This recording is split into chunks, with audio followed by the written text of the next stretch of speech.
mission is to provide a forum for all different perspectives to coexist with mutual respect and an emphasis on factual information as a driving force to find common ground through empathy and listening. So that's just a little bit about us and what brings us to.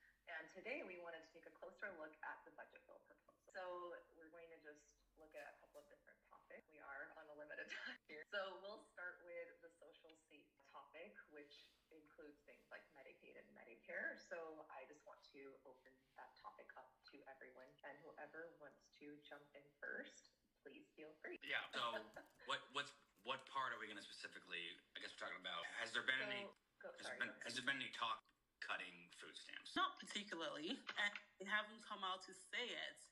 However, what has been said is that the agency that SNAP is under, which is agriculture, to reduce their budget by $230 billion.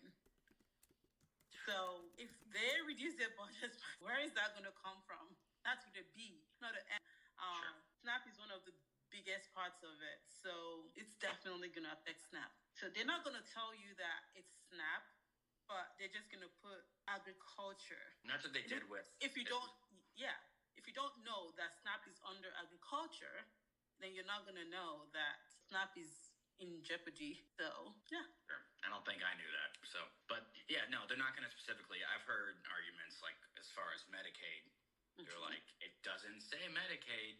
Yeah. Well, it says the committee that's in charge of Medicaid. Yep. And the only three things they can cut are Medicaid, Medicare, and Health and Human Services. So there's health programs and children-related programs as well, like Head Start. Yep. So that committee is Energy and Commerce. And Medicaid is under that. So if they're going to cut, their number is $880 billion. So if they're going to cut almost $1 trillion, $880 billion, it's absolutely going to affect Medicaid and Medicare, which are the biggest parts of the community. So, yeah. I had a thought just thinking about this. I kind of feel like maybe their plan is getting rid of, all the Medicaid, Medicare, etc., and then them coming up with some new privatized system. Absolutely. Because, absolutely. It's all about making money. It's not about helping people. Yeah. That's how it looks like. Like, it looks like everything that's going on is just a ploy to remove all government, anything that has to do with governments providing services. Now, Elon Musk is talking about, we need to get rid of Postal Service, and we need to get rid of Amtrak. Like, the federal government is not in the business of making profits. So if we get rid of these things that the federal government does now, it's definitely going to affect us because the price is going to go up because the CEOs are going to make money. They have to have their private jets. They have to have whatever else they buy. So, yeah. Yachts and multiple homes and stock in lots of companies. And So, they're trying to tell us that making things private makes it more efficient. But for who? Definitely not for us. More for the people that are going to buy it, people that are going to start offering those services. Imagine that USPS goes private. Just look at UPS. That's an example. Look at FedEx. Like, the cost of FedEx, of sending things through FedEx, is astronomical, or even UPS. And they don't even go to all the places that USPS can go to. So, efficiency for who? Definitely not for Americans, not for people that live in rural areas, not for people that are in underserved areas, and not even for anybody really, because the price is going to go up. The only people that will be able to afford it are people that already don't need any help. So, It's sad that a lot of the people that voted for this are going to be affected too. Yeah, unfortunately, the technical terms that are used to describe things that are going to be done are not terms that the regular person understands. And honestly, I don't think any of us will understand those terms except you're a lawyer or something. The only reason that we know this thing is because we're concerned and we went and looked into it, and it took us so long, and it took us talking to each other and just kind of brainstorming. And that's why we're here, really, to shed a light on these things, because I don't know all these things. I hear something that Katrina says or that Sean says, and I'm like, what? Is that really? Like, I didn't know that. Mm-hmm. So, and I think that's the biggest part of this podcast with this group that we're forming, just to put that information out in a way that's accessible to the regular person. Reading bills is reading Very well said, Aries. Oh, go ahead. Trying to. No, I'm good. I was just going to say that's very well said. Just as a layperson, for anyone, it's so hard to decipher and just weed through all the jargon and just all the technical language. So it's always a matter of trying to just cut through all of that to try to get to the core message of what a bill is trying to accomplish. And to your point, Ari, a lot of times I think the other thing that happens too is that bills are named a certain way that might make it seem like it's benefiting a particular group of people, or perhaps whatever is the objective of that bill might sound positive when in actuality it's the opposite, right? It will often end up unfortunately harming that same group of people that it may be trying to portray an illusion that it might help a certain group of people, but it will accomplish the exact opposite. So there's so much to understand around what's happening, how things are happening. Yeah. Just as a starting point. Sean, do you want to say anything? Yeah, actually, a lot of points. I think for me, it's like you said, it's hard for the layperson to understand what's going into these bills. And my academic background is in like legal, so paralegal studies, law, anthropology, which we read a lot of very papers in. So I definitely understand, going from the point of not understanding that to learning how to read these things is incredibly hard. Nobody has the time, right?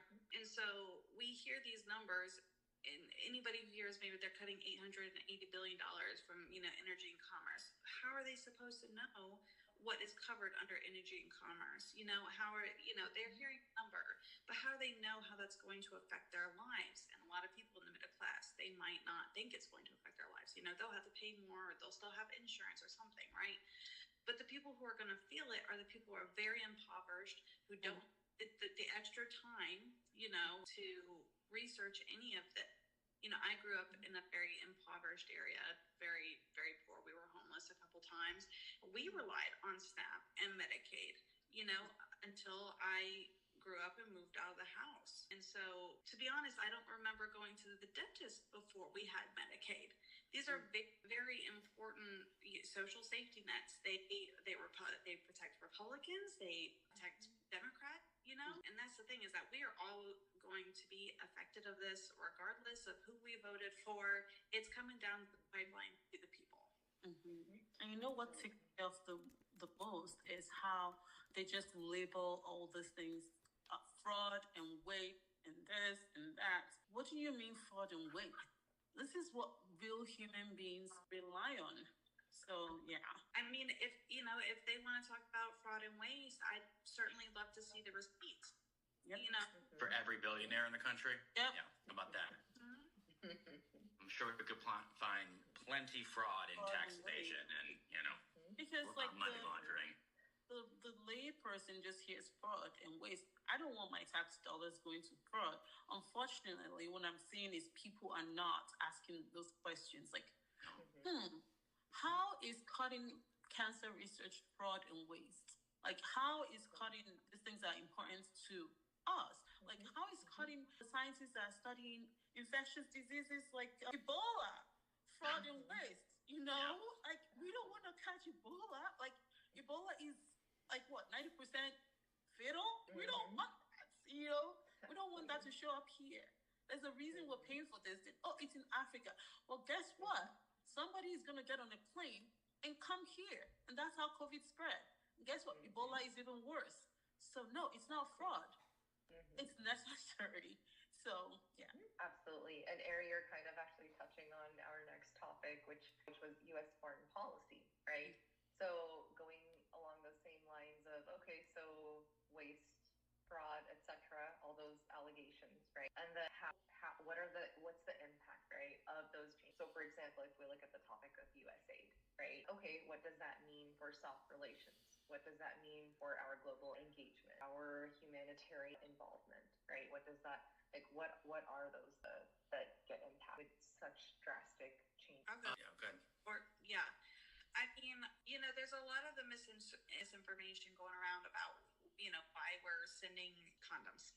you know, to a different, it's just like we already dealt with the issue of COVID in other countries.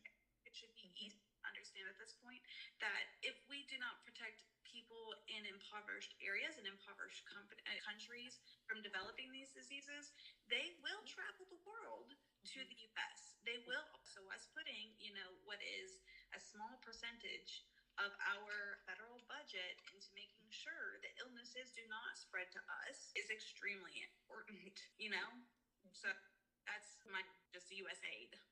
Yeah. It's a really good point. Yeah. I was going to say, it's the thing that first off, we're in such a weird place, right? I just don't know in what universe that anybody believes that $50 million were spent on condoms. Like, Yeah. But I don't want to, I know there's a lot of disinformation.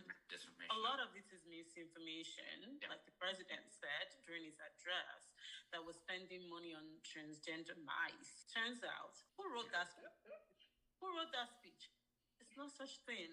It's transgenic mice. Transgenic mice is not the same as transgender mice. Transgenic mice that we introduce human diseases to so we can study them. They're not transgender mice. So like when you just see all these things and just say it, like USA sends all this money to all these countries. What percentage of our budget is USA budget? I just looked it up. It's 0.3%. In 0.3% of all federal spending in 2024. Like really? That's what we're going to shut down this agency that literally we use to keep peace. We use to keep our troops here. We're spending this money, which is extremely low, so we don't have to send real human beings out to fight. They call it soft power. Soft power is way cheaper than hard power, And you see this thing they're doing. They're trying to increase our spending on defense to the tune of trillions. Is it really worth it for us to spend all this money on defense when we can just prevent the issues, like giving food to some villages somewhere so that ISIS doesn't come in and then recruit people because they're hungry and then turn them against America? Little things like that. I don't want to give money to, I don't want to feed people in Afghanistan. There's a reason we're feeding them.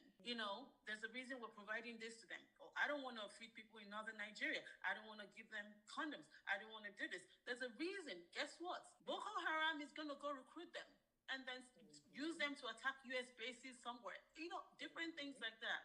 So it's worth it. The amount of money we're spending all over the world to prevent us from having to spend way more on wars and putting actual human beings on the ground, in my opinion, is worth it. Absolutely. Get to your point, people are, rebuking the idea that we should spend money on helping essentially build trust in democratic elections in other countries. Well, if I would not, if they ask for our help, right? If other countries want to be democracies, we think that we are such a great democracy.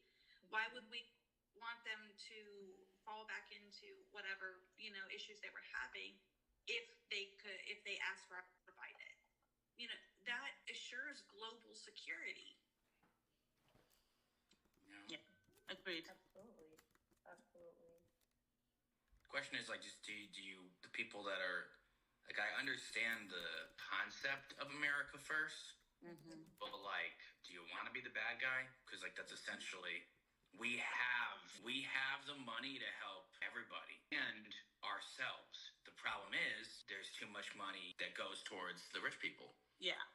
Because I hate the argument of you can't now we're going to make it anti-capitalism. So you can't be successful anymore. No one's saying you can't be successful. We're saying there's no reason that you should have hundreds of billions of dollars and not lift a finger to help struggling people. And not pay taxes or pay percentage of your taxes, then it's school teacher. And I'm even okay with, I would even, in an ideal world, all the billionaires get taxed, right? But I would even say, forget taxing the billionaire people, just tax the corporations. Yeah. At the very least. Because that's not your personal money, right? So at the very least, but they, For me, it's the opposite. There are too many loopholes. Yeah. Yep. Yes, corporations are not people. Oh, they are, according to the Supreme Court. Contrary to popular belief. Yep. Contrary to a Supreme Court ruling. I agree with you, Katrina. But yeah, the Supreme Court seems to think they are people. So. Also, what's difficult for people, especially the American people who are not taught financial literacy or understanding in our country. My school, and I went to like an early college where I got to graduate with my associate's degree, and then as anything, nobody seems to understand. When we're talking about millions and billions, these are not numbers that most of the working class are working with, right? So I saw a video. And it takes what $1 million is, and it shows it in piles of rice so that you can grasp the concept of how much, for instance, Elon Musk is worth. In grain of rice and the mountain next to a single grain of rice, it would fill up a whole state probably. Yeah. It's insane. Yeah. It's unimaginable for our mind. Yep. How money he possesses. And to use that money now against the country that enabled you to have that kind of wealth, I feel like that's the most sinister part of it. And the arrogance of thinking that you're the only person that knows what is right, and you're the only person that can fix it, and it's only your way, and you don't have to obey the law. You can do whatever you want, and it's just, I was just like, and this is why we shouldn't allow one person to have all this power and all this money, because it gets in your head, and you think you don't have to answer to anybody. You can just do whatever you want. And then you have the nerve to tell our own Congress people that they have to do what you want, or you're going to use your money to run somebody against them. Primary them, How is that even a legal thing to say? That should be illegal to say, because they're not your own puppets. They are supposed to be representing us. You shouldn't be able to say that to them. They should be doing what the people want, not what Elon Musk wants, because Elon Musk doesn't speak for the people. Well, I mean, just all of Congress is like that. So we're their servants in their eyes. I mean, and that's both sides of the aisle. I mean, I know I'm still going to say, I'll always say there is a few people that are good in there, but as a general rule, they're not, they don't represent us. They work for the pharmaceutical industry, the food industry, the health industry, oil, gas, pro-Israel lobbies. I mean, like, why would they listen to us when they're getting $1 million from this person or $20 from Sean? I mean, like, who would you do a favor for first? Because we legalize bribery. So what can we do about this?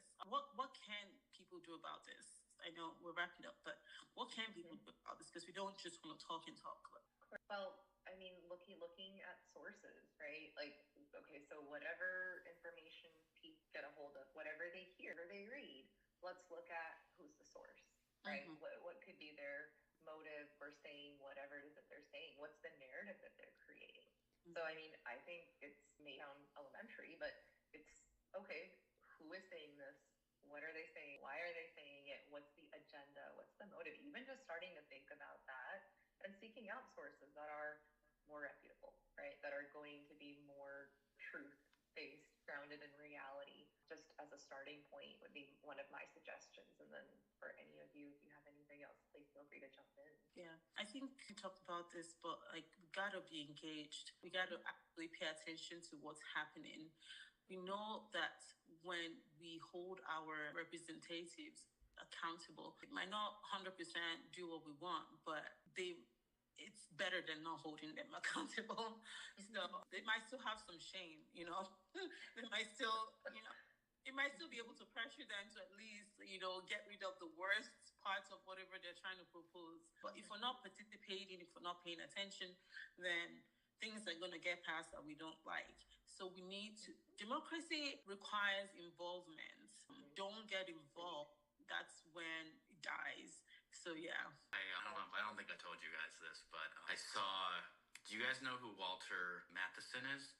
I think is his last name. He's a troll kind of, but I mean, he's extremely smart, but he does funny political stuff.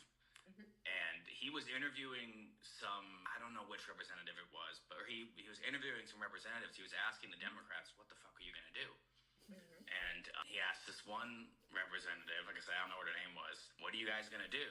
And apparently they've got this plan to come and drop manure all over the steps of the Capitol Hill building. I was like, let's go. Oh gosh.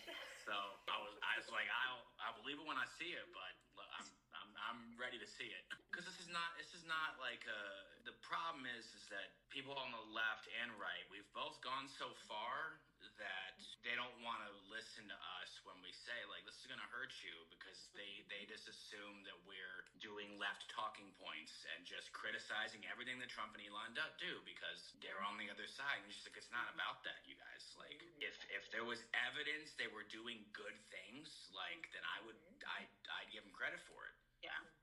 So I think that's our biggest obstacle, as you know, is trying to, I don't know, engage in good faith. Yeah, I guess. And I know it's really hard. Really hard. Well, I would say maybe overcoming that bias, right? So what does that look like? Something to think about. We just must, I guess, as leftist people, we need to criticize our own too. And I'm not saying we don't. I see, like, if we only ever criticize the right, then we don't look reputable. Absolutely. Well, to say something, 10 Democrats voted to censure Al Green. Exactly. What the hell's wrong with you? I know. Well, you just said we need to criticize ourselves. That's what they're doing. That's different. That's not what you mean. But how dare that's you? What I'm trying to say. Yeah. Democrats are known for tearing each other apart. The problem is, they went in on Biden. We all know Biden had issues, but if it was the Republicans, would they do that to Trump a few months to the election? Absolutely not. Absolutely not. That's one thing that Democrats always do. They're constantly criticizing themselves publicly to their own detriment. Like, I follow some moderate Republicans, like Adam Kinzinger and, Liz Cheney and those kind of people. They were begging us, stop doing this. This is a bad idea. Stop. We know that there's a problem, but don't do it publicly. Don't tear yourselves apart publicly, because it's going to be hard to put it together when you finally get yourselves together. So, I mean, I hear you what we're saying about criticizing people, but I do want to say that Democrats tend to do it too much, actually. Well, when it's warranted, I should say. Yeah. Right. Like, yeah. Agreed. Yes. No, they should not have censored him. Obviously, I don't know. I guess there was like 3 of them that are in swing districts. I don't care. Have a spine. Stand up for what you believe in, regardless of whether you might get voted out or not. I mean, somebody said Trump needed to be censored because he called, what's her name, Elizabeth Warren. Oh, the Pocahontas thing. No one is going to censor him. He's been saying that for years. Yeah, it's an old one. Yeah. Sean, you were going to say something? Please jump in. I think it's hard to find a good line between when we should criticize and not criticize. For instance, of course, I criticize the Democrats who voted against Al Green because, first of all, Republicans have done similar things and they were not taken out. So I don't know what the 10 Democrats who voted for this were standing on. The people, we have the right to criticize the people who are representing us. And I'm represented by red people, Republicans right now, and I'm criticizing a lot. But but when they're working together on the behalf of the people, okay, our Congress, our Democrats should work together. Those representatives should find unity, right? And we, as people, are allowed to call them out when they are not unified. And I think, what else are we supposed to do except for call out our representatives? Maybe amongst ourselves as Democrats or leftists, right? We should not be tearing apart or, being just categorizing as much as we should or alienating people. When it comes to our representatives, they work for us. They represent us. When, they should be turning towards us. Yes. Towards the American people. And they're not, not seeing that, a lot of them. And that's on but specifically Republican right now, since their leadership is in full town halls. Yep. And well, to your point, Sean, they work for us. And if they is in best interest, then vote them out. How's that for another action, right? So, I mean, ultimately, we do hold the power because there are a lot more of us than there are of them. Yeah. So I would say, I think maybe if anyone else wants to add anything, or we can end on that note, it's remembering we the people, right? Those are very important words. We the people. That's how the Constitution starts. Mm-hmm. So we hold the power, and it's up to us. And right now is not a time to sit back. It's a time to get engaged and get involved, and hopefully we can continue to carry this conversation forward next time. Yeah, absolutely. Nice. Thank you all. Thank you.